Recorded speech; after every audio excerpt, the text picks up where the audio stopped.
Hey all, what's up? Welcome back to Keep It Kids. Today, I want to talk about the best business for keepers to start. And the best part is you can start today and it can make you money pretty fast. What is this business? Teaching younger kids how to cube. So I started doing this recently. Basically, how this came about, it's a fun story. I was at Panera and this guy saw me cubing. Comes up to me, asked me if I could teach his kids, and then I started a class from teaching them, right? I'd love doing this, but I had it on. But it did help when the first client coming up to me. But from doing this, I've learned, how you can get people to come up to you, how you can get students, and how best to teach them. Because as a cuber, it's like, let's say you're trying to explain something like how to make a cross, right? And it can seem very simple where you're like, oh my gosh, just do it. But I think I found a good way to teach people after teaching my brother and plenty of students. So basically, the first thing you're gonna want to do is show the notation. That can be a little confusing at first, and I don't like to stress it a ton. So I'll show them it, but if they can't immediately do the moves, if I call out RE bar curve prime, and they don't know exactly what to do, that's not a huge deal. I just teach the notation because that's how I start, and then I just go do the rest of the beginner's method. And the reason I think this is so key is because it sounds simple, but you'll be tempted to maybe be like, oh, maybe it'd be easier just to teach it. And then also, oh, maybe it'd be easier to go through this way. But everyone learns at different paces, and I think that, giving people a good idea, giving them a walkthrough software, so this one might teach you maybe daisy, make a cross, insert the square, and show them how you're going to put in, how they're going to put in the edges, go through that, and then start with the first step is the best way to go about things. Everyone learns at different paces. I've taught people who learn crazy fast, and I've taught some kids who don't learn super fast, but, everyone's different, and it all goes down to each kid individually. Alright, so now I'm going to talk about how you're going to get students. How you're going to get students is you're going to go to Canva, right, and just find a kid template, or you can just make your own. I'll leave the one I use, some kind of drawing in the description for, reference or whatever, and you can just show, some words Rubik's Cube classes or whatever.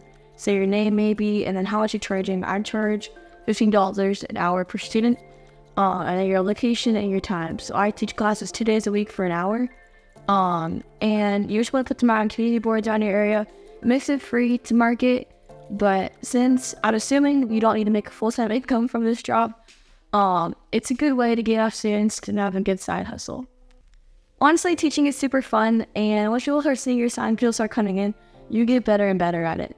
But I want to go ahead and talk about why this is a great business for keepers. Honestly, it's taught me a lot about not really how business works, but a way I can apply something I'm passionate about, like cubing, to, making money or starting a business. Not making money or starting a business. I have 2 students right now who already learned on the cube, and they're still with me because I'm helping them improve, right?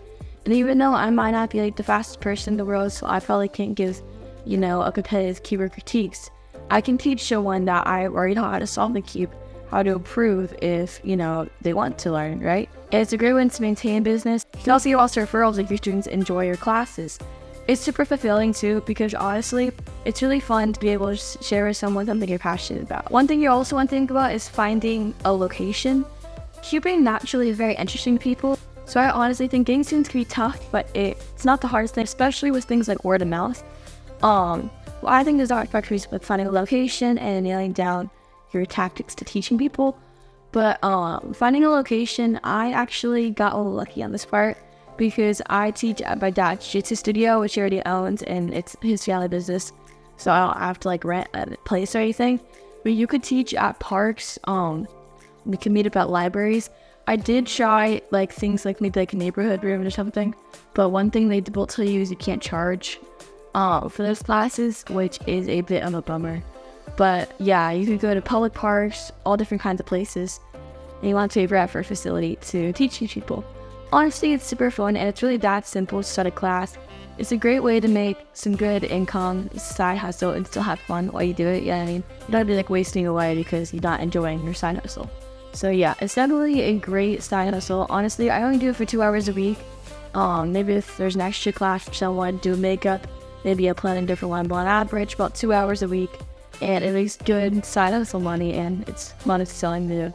But yeah, that's today's video. Thank you for watching. I hope you enjoyed. If you have any questions about how to start this business, leave it in the comments, and I will be happy to answer them. Yeah, once again, it's a super fun business, and I hope you enjoyed this video. Lastly, this video was more because I just thought it'd be something super cool to share with cubers. But I am going to get back to like my more film type videos. I just wanted to make this video because I was like, you know what? This is something, after teaching this, I want to share with other cubers because it could be an excellent job for some other people. But yeah, thank you for watching. Hope you enjoyed. Peace.